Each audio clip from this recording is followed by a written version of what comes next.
Prieš pradėdama sportuoti, ar neprieštarautumėte, jei duočiau jums užkandžių? Tai suteiks man energijos. Ar kažkas negerai, mieloji? Ne, aš tiesiog turiu šį daiktą šokoladui ir viskas. O kur mano manieros? Pabandyk. Ne, ačiū. Pastaruoju metu jo valgau per daug. Mažiau šokolado, daugiau sporto. Išmintingas planas. Šokoladas ne tik labai skanus, bet ir labai įdomus. Ar žinojote, kad jį prieš 1000 metų išrado majai? Pagaminta iš kakavos medžio pupelių. Kakavos pupelės.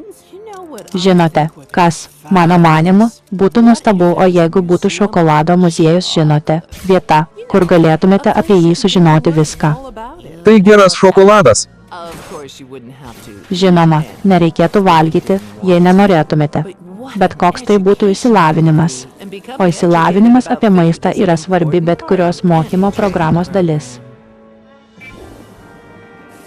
Taip, muziejus būtų labai edukacinis.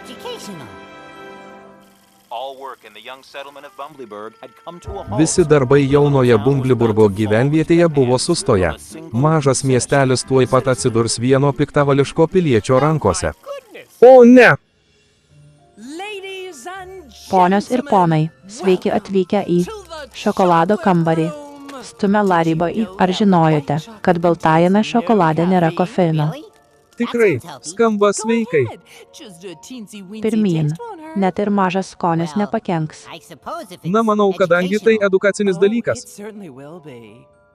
O, tikrai taip ir bus. Puiku, išgerk dar vieną.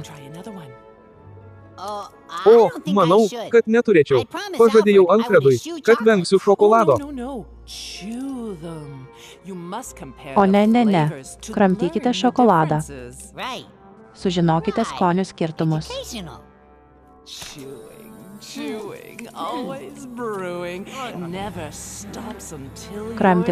Kramtymas, nuolatinis virimas niekada nesustoja, kol nepradedate troškintis. Taip smagu ir kloti baidarėmis, kol kaupiasi šokoladas, viską ryja, plaunate plaukus šampūnu, visos mano aukos greitai numalšina. Pirmyn, nerikite. Laikas maudytis. Aha!